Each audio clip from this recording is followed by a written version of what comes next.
अध्याय 10 नूह की वंशावली। नूह के पुत्र शेम, हाम और एपेत थे। उनके पुत्र जल प्रलय के पश्चात उत्पन्न हुए। उनकी वंशावली ये है। एपेत के पुत्र गोमेर, मागोग, मादे, यावान, तूबल, मेशेक और तीरास हुए। गोमेर के पुत्र अशकनज, रीपत और तोगरमा हुए। और यावान के वंश में एलीशा और तरशीश और कित्ती और दोदानी लोग हुए। इनके वंश अन्य जातियों के द्वीपों के देशों में ऐसे बट गए कि वे भिन्न भिन्न भाषाओं, कुलों, जातियों के अनुसार अलग अलग हो गए। हाम के पुत्र कूश, मिस्र, फूत और कनान हुए। और कूश के पुत्र सबा, हवीला, सप्ता, रामा और सबूतका हुए। और रामा के पुत्र शबा और ददान हुए। कूश के वंश में निम्रोद भी हुआ। पृथ्वी पर पहला वीर वही हुआ है। वो यहोवा की दृष्टि में पराक्रमी शिकार खेलने वाला ठहरा। इससे ये कहावत चली है, निम्रोद के समान यहोवा की दृष्टि में पराक्रमी शिकार खेलने वाला।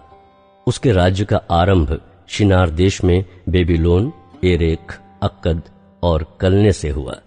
उस देश से वो निकलकर अश्शूर को गया और निनवे, रहबोतीर और कलाह को, और निनवे और कलाह के बीच जो रेसेन है उसे भी बसाया।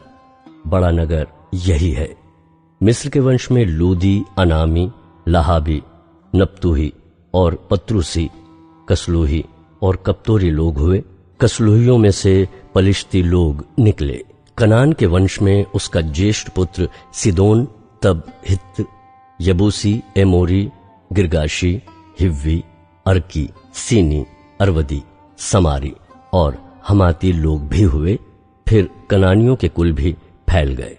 और कनानियों की सीमा सिदोन से लेकर गरार के मार्ग से होकर अज्जा तक, और फिर सदोम और अमोरा और अदमा और सबोईम के मार्ग से होकर लाशा तक हुआ। हाम के वंश में यही हुए।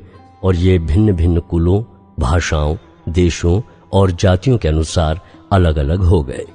शेम जो सब एबेर वंशियों का मूल पुरुष हुआ और जो एपेत का ज्येष्ठ भाई था, उसके भी पुत्र उत्पन्न हुए। शेम के पुत्र एलाम, अश्शूर, अर्पक्षद, लूद और आराम हुए। आराम के पुत्र ऊस, हूल, गेतेर और मश हुए। और अर्पक्षद ने शेलह को और शेलह ने एबेर को जन्म दिया। और एबेर के दो पुत्र उत्पन्न हुए। एक का नाम पेलेग इस कारण रखा गया कि उसके दिनों में पृथ्वी बट गई। और उसके भाई का नाम योक्तान था। और योक्तान ने अलमुदाद, शैलेप, हसरमावेत, एरह, यदोरवाम, उजाल, दिकला, ओबाल, एबियमाइल, शबा, ओपीर, हवीला, योबाब को जन्म दिया। यही सब योक्तान के पुत्र हुए। इनके रहने का स्थान मेशा से लेकर सपारा, जो पूर्व में एक पहाड़ है, उसके मार्ग तक हुआ। शेम के पुत्र यही हुए। और ये भिन्न भिन्न कुलों, भाषाओं, देशों और जातियों के अनुसार अलग अलग हो गए। नूह के पुत्रों के घराने यही हैं। और उनकी जातियों के अनुसार उनकी वंशावलियां यही हैं। और जल प्रलय के पश्चात पृथ्वी भर की जातियां इन्हीं में से होकर बट गई।